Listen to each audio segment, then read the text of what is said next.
Welcome sa Dries TV. Kung interesado ka sa ganitong news, huwag kalimutang isubscribe ang ating YouTube channel. Maraming salamat! So ayan, welcome back again sa ating YouTube channel mga kakimpaw, and sa update natin ito ang pag-uusapan natin ay tungkol sa mga importanteng kaganapan kina Kim and syempre kay Paolo Abilino.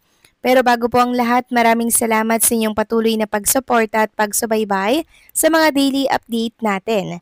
Kaya naman bilang pasasalamat, narito po ang mga napili kong komento patungkol yan sa naging previous update.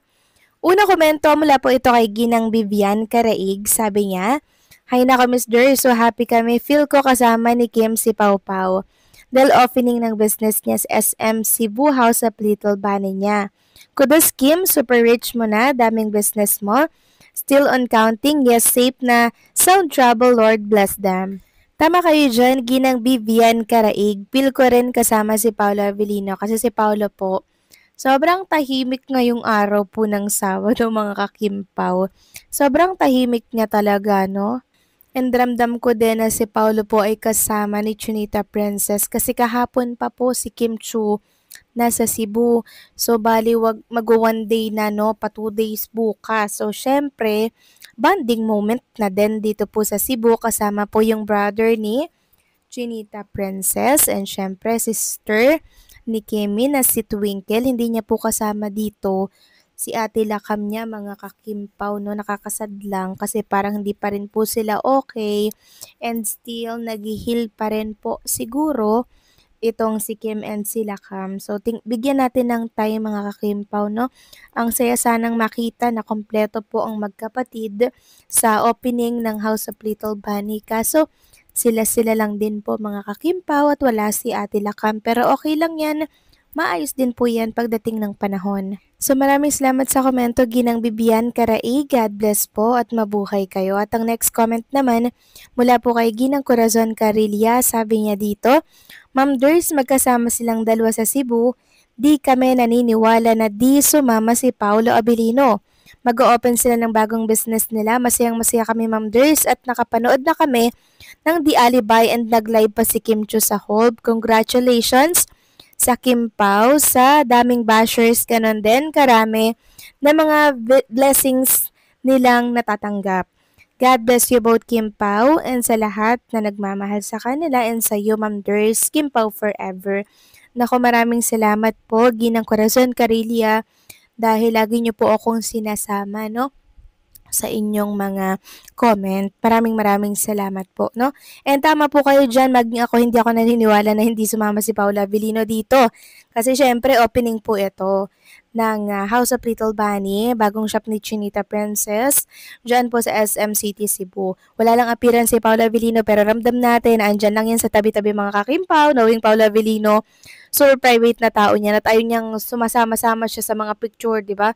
Gusto niya pribado lamang po kung anong ganap niya ngayong araw po ng Sabado. And yes, tama po kayo dyan. Sa dinami-raming bashers, ang dami ring blessings na nakukuha po ni Chinita Princess mga kakimpaw.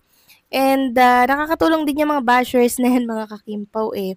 Kasi syempre, the more they bash, the more na mas maraming blessings ang nakukuha ni Chinita Princess. And tingin ko, deserve na deserve naman po ni Kim Chu yung mga blessings na yun. Kasi sobrang sipag niya din mga kakimpaw. 'Di ba? Pag walang sipag, edi wala pong nilaga. Ganun lang yun. Itong pag ni Chinita Princess, magbubunga talaga at magbubunga to eh. Magiging doble, magiging triple. Kung mayaman siya ngayon, mas magiging mayaman siya kahit di na siya mag-artista or mag-showbiz. Matutustusan yung mga pangangailangan niya dahil sa mga business niya, di ba? So maraming salamat sa komento, Ginang Corazon Carillia. God bless and mabuhay kayo. So, eto na nga pag-usapan na natin mga kakimpaw ang mga topic na nakalap natin sa hapong ito or sa gabing ito ng Sabado. So, may parapol game po ang Kimpaw Team Abroad mga kakimpaw. Sabi nga dito, "Hello Kimpaw Lanja, we are excited to announce that Kimpaw Team Abroad official is hosting a raffle game with the winners to be revealed during our live broadcast on November 27 at 8 p.m. Philippine time on our Facebook page. To qualify, please follow this step. Number 1, ensure you have an active subscription to Prime Video and provide proof of your account in your name. Number 2, capture a screenshot of the Alibay screen on Prime Video. Then number 3, follow Kim Pao Team Abroad Official. Like, share this post. For reference, please see the attached image. The price for this raffle are first prize 2,000 pesos, second prize 1,500 pesos, third prize 1,000 pesos, and 5 consolation prize of 150 pesos. Baka gusto niyo pong sumali mga ka-Kimpaw ha. Punta lang po kayo dito sa Kim Pao Team Abroad na page. Follow and share na. And then paki-follow na rin ng step by step po kung paano kayo mag-qualify. Okay? Samantalang next topic naman tayo, pag-usapan natin itong naging opening po ng House of Little Bunny na business ni Chinita Princess dyan po sa Cebu, sa SM City, Cebu. Alam nyo mga ka-Kimpaw, hindi pa po nag-open ang SM. Grabe, ang dami na po nakapila sa labas para po makapunta dito sa House of Little Bunny na shop ni Chinita Princess.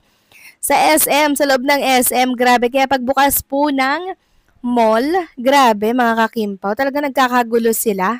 Sobrang successful po mga ka-Kimpaw ng naging opening ng House of Little Bunny. Kasama po dito syempre ni Chinita Princess si Twinkle, then itong si JP. So nakakatuwa kasi all out support ito mga kapatid ni Chinita Princess sa kanyang House of Little Bunny na bagong shop. And alam nyo mga ka-Kimpaw, di ba mag-open kinabukasan? Meron pong video si Chinita Princess na nakita ako na mangyak-nyak po siya, no? Kasi itong si JP, yung bunso po nila, mangyak-nyak din po. Ewan ko, baka na-touch kasi baka hindi makapaniwala. Siguro magkasosyo sila dito mga Kimpaw. Baka hindi makapaniwala na meron na silang store dito sa Cebu. Diba? Mangyak-yak siya, tapos sinundan po siya ni Chinita Princess, niyakap po niya yung kapatid niya, na mangyak-yak na rin po si Chinita Princess. Then, gawa kasi ni JP. Emotional po si Kim Chu, kasi syempre mga ka-Kimpaw, panibagong blessings na naman po itong nabuksan, diba? And sana, supportahan po natin itong business ni Kim Chu dyan sa SM City, Cebu. And nakita nga natin mga ka-Kimpaw sa opening po ng House of Little Bunny na napaka hands-on po ni Chinita Princess sa kanyang business. Siya talaga yung nag-accommodate, siya yung nag-aasikaso sa mga customer. Grabe, nakaka-proud naman si Kim Chu. Parang lang siya, parang yung normal na lang na tao, no, mga Kimpaw. Ganun, parang pinapakita niya na hindi siya artista ngayon. Kasi napaka down to earth niya, mga Kimpaw. Hindi siya mahirap pakitunguhan or pakisamahan. Hindi po siya nakakailang, in short, mga Kimpaw. Talagang pag nakita mo siya, hindi ka mahiyang lumapit kasi very approachable po ni Chinita Princess. Unlike po sa ibang artista, di ba, na parang nakakahiyang lumapit, baka maisnab ako, pero si Kim Chu, iba po siya.